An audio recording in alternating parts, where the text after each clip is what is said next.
झाली? सर आता त्यांना ट्रीटमेंटची गरज आहे. मी निवांतपणे तुम्हाला नंतर सगळं सांगते. चला लवकर चला. बघ आतापर्यंत आपण निवांत होतो त्याचा हा परिणाम आहे. सर तुम्ही प्लीज मनाचा कावळा करू नका आणि वाद घालू नका. मी सांगते ना नंतर तुम्हाला सगळं. पण तेव्हा यांनी मॅडम तुम्ही मोरे सरांचा मुद्दा लक्षात का घेत नाही? आज स्लॅब कोसळली उद्या बिल्डिंग कोसळली कशावरून? हे बघा इथे चर्चा करत बसण्यात काही अर्थ नाही. जिथे चर्चा करणं गरजेचं आहे ना तिथे यांना घेऊन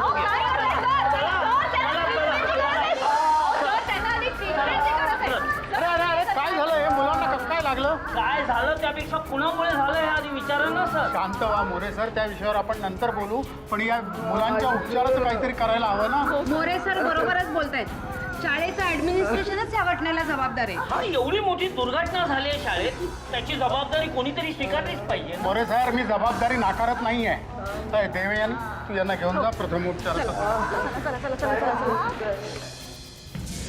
मी जबाबदारी नाकारत नाहीये मोरे सर, पण दुसऱ्याला जबाबदारीची जाणीव करून देण्याआधी स्वतः जबाबदारीनं वागायला शिका. ही मुलं इतकी जखमी झालेली असताना त्यांना हॉस्पिटलमध्ये किंवा प्रथमोपचार करायचं सोडून तुम्ही त्याचं भांडवल करीत माझ्यासमोर आणताय. केबिन मध्ये बसून बाहेरची खरी वस्तुस्थिती कळत नाही. बस आधी आपण काय झालंय ते पाहू आणि मग काय करायचं ते ठरवू. चला.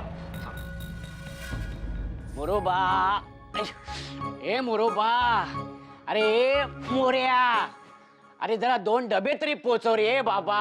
अरे मेल्या कुठे लपलायस तू मोर्या?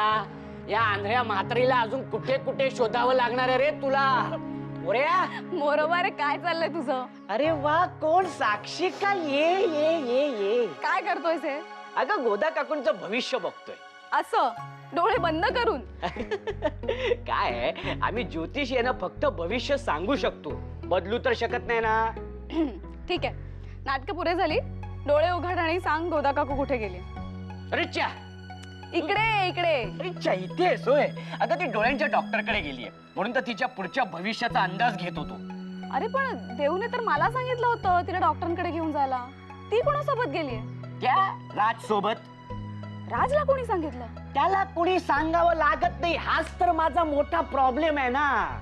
अगं त्याने गोदा काकूंवर अशी काही जादू केली आहे की या ज्योतिषाचार्य मोरोबाचा मोऱ्या करून टाकलाय साक्षी. अच्छा, म्हणजे तू राजवर जळतोयस? हो, कारण तो बराच काही जाळत असतो. तो इथे जेव्हा आला तेव्हाच मी त्याची पत्रिका मांडायला घेतली होती. त्याचं वागणं, त्याचं समोरच्याशी गोड गोड गोड गोड बोलणं, समोरच्याला विश्वासात घेणं आणि रात्रीचं अचानक गायब होणं. अरे पण तो रात्री जॉबला असतो ना, कॉल सेंटर मध्ये.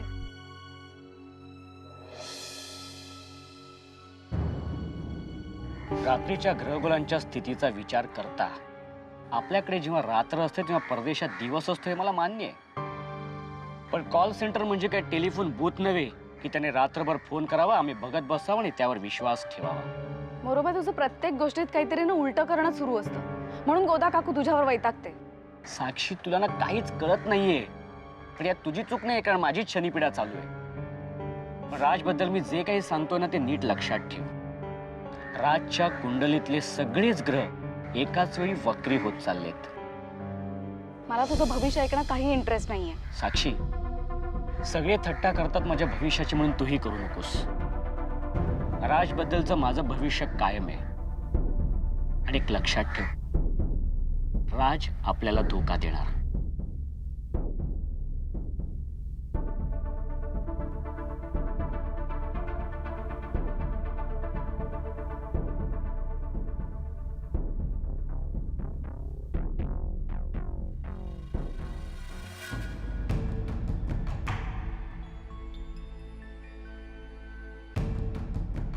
अरे बापरे, केवढं पडलंय हे, आणि त्या मुलांना पण किती लागलंय.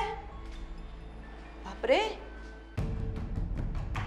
बघा बघा केवढा मोठा स्लॅब कोसळलाय. मोरे सर, स्लॅब आणि पीओपी मध्ये फरक असतो. पण जखमा तो होतातच ना. मोरे सर, झालं ते वाईट झालं, पण हा अपघातच होता. ज्या मुलांना जखमा झाल्या त्या 2 दिवसात भरून येतील.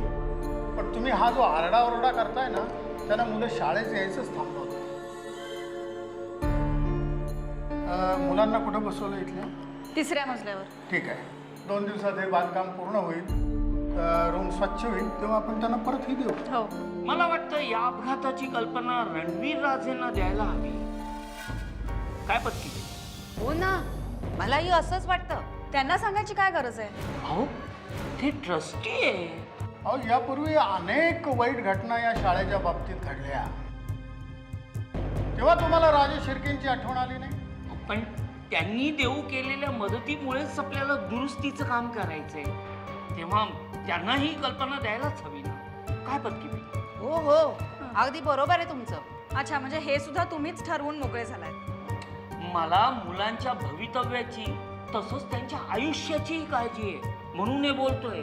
मोरे सर, तुम्हाला शाळेपेक्षाही राजेश शिर्केंचा जास्त कळवळा येतोय, त्यांचीच जास्त काळजी वाटते. आज मी तुम्हाला एक गोष्ट आवर्जून सांगतो की इमारत जरी जुनी असली तरी तिचा पाया किती मजबूत आहे यावर ती इमारत अवलंबून असते. आणि हे जसं इमारतीच्या बाबतीत आहे तसंच माणसांच्याही बाबतीत असते.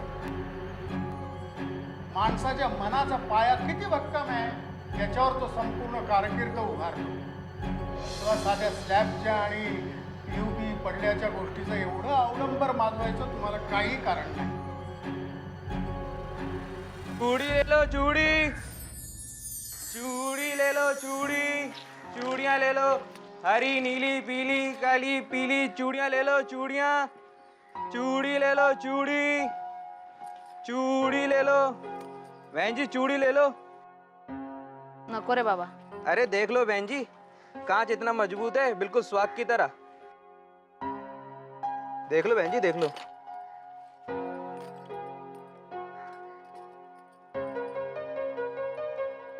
कहा था ना बहन जी, चूड़ियाँ बहुत खूबसूरत हैं. पहन के देखिए. छान आहेत रे. हरे रंग में इतनी ही बची है बहन जी, ले लीजिए नहीं तो खत्म हो जाएगी.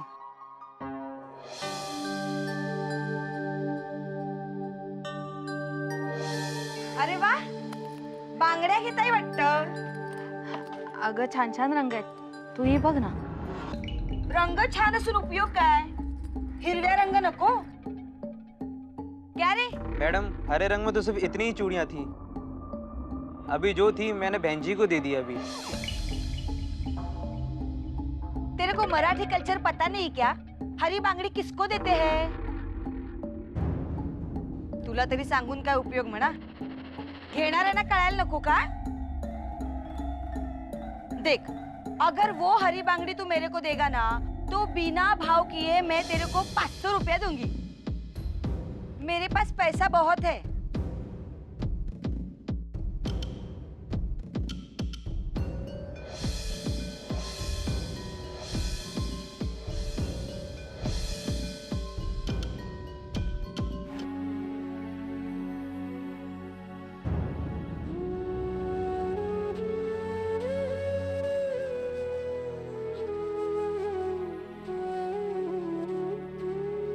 त्यानिमित्तानं तुझ्या घरचे 4 घास सुखाने खाणार असतील तर माझी काहीच हरकत नाही. धन्यवाद बहन जी. ए, पैसा मैंने दिया ना, धन्यवाद उसको क्यों? वो आप नहीं समझोगी बहन जी. पता है, ज्यादा बोलू नको. हाँ, ये तेरा पैसा ले और जा. बहुत बात करता है.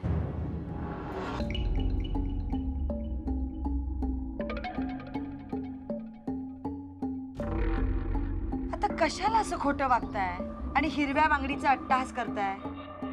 पळून गेलेलं सौभाग्य असं बांगड्या विकत घेऊन परत मिळतं का? आता हे मी म्हंटल तर परत तुम्हालाच वाईट वाटणार. अहो, वस्तुस्थिती समजून घ्या ना. झालं, तुमचं ना हेच कळत नाही मला. आता रडून काय फायदा? तुमचे डोळे पुसायला कोणी येणार आहे का? काकू, काय झालं ओरडायला? सारखे सारखे तिला का बोलत असतेस तू? तुला काय वाटलं तिचं कोणीच नाहीये? ए, आधी आवाज खाली करायचा. मोठ्या माणसांशी कसं बोलायचं याचे साधे मॅनर्स नाहीयेत. हे मॅनर्स आहेत ना, त्या आधी श्रावणीला जाऊन सांग, समजलं ना? तिला काही गरज नाही शिकवण्याची.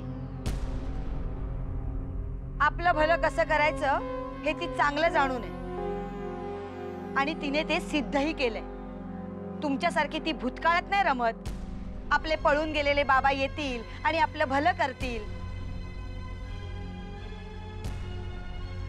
वाट बघा.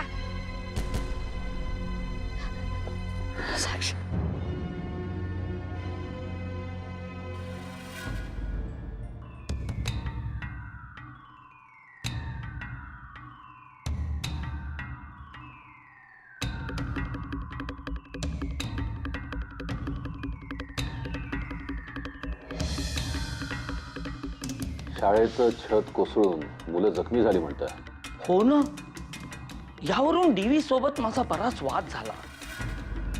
डीव्हीनं सांगितलं याची नैतिक जबाबदारी तुम्हीच स्वीकारायला पाहिजे. शेवटी मुलांच्या आयुष्याचा प्रश्न आहे. मग काय म्हणाले डीव्ही? माझ्या समोर ते काय बोलणार. शेवटपर्यंत स्वतःचा बचाव करत होते. कसल्या तरी अनामिक भीतीमुळे हा विषय दडपायला बघत होते.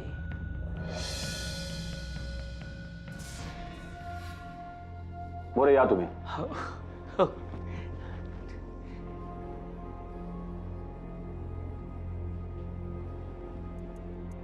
मणी, बोला राजे. सबीनाला ताबडतोब फोन लावा. तिला सांग उद्या सगळ्या मीडियामध्ये ही बातमी छापून यायला हवी. जखमी मुलांचे फोटोही छापून यायला हवे. म्हणजे पालकांच्या मनात शाळेच्या इमारतीबद्दल भीती निर्माण होईल. मणी, उद्या शाळेच्या स्टाफ बरोबरच जर पालक आपल्या बाजूने उभे राहिले तर शाळेची इमारत धोकादायक आहे हे सिद्ध करायला वेळ लागणार नाही.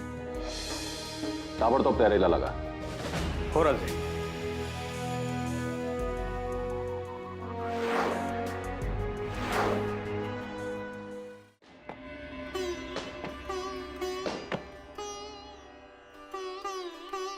का रडतेस आता तू? भीती वाटते ग मला. कोणाची? काकूची? तिच्या बोलण्याची. तू तू प्रत्येक वेळेला का तिचं बोलणं ऐकून घेतेस? कधीच नाही कोणाला उलटून बोलले. तिला तरी काय बोलू? आई अगं, तुला नाही बोलायचं तर नको बोलूस, पण प्रत्येक वेळेला मला का अडवतेस तू? अगं,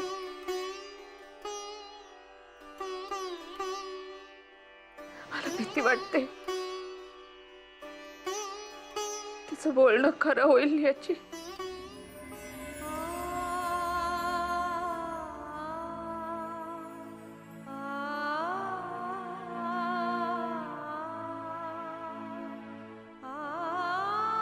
साक्षी,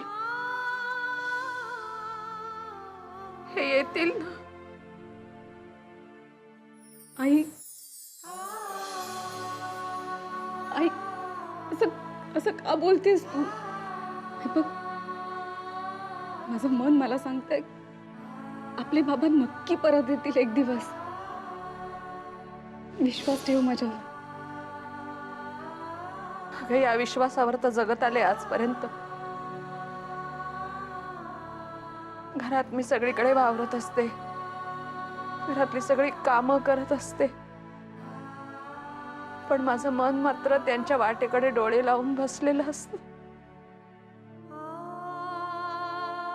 आई अगं, बाबांनी तुला असं रडताना पाहिलं तर काय वाटेल त्यांना?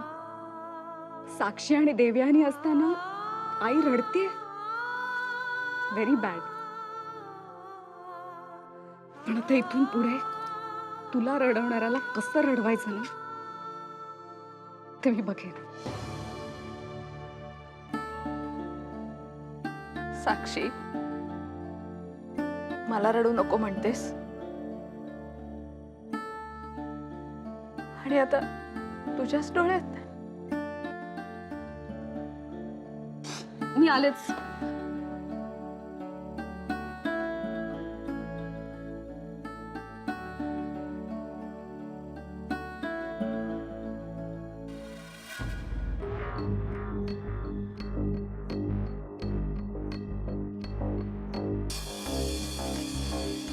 Congrat. Deal is done. Cheers. आम्हाला माहिती होतं तू काम पूर्ण झाल्याशिवाय परत येणारच नाहीस. पेट्रोकेमिकल इंडस्ट्रीजचं licence.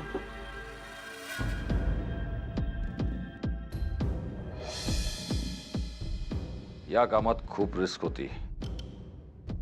I was confident about you.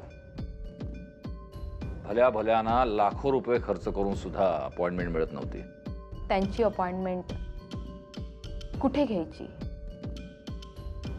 केव्हा घ्यायची हे नताशाला व्यवस्थित माहित आहे.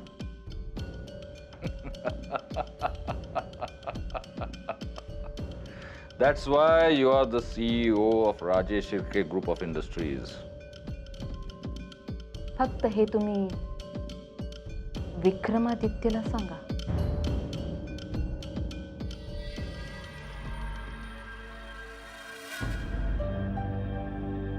मोरे सरांचं हे असं टोकाचं वागणं बघून दादू मला खरंच आश्चर्य वाटतं.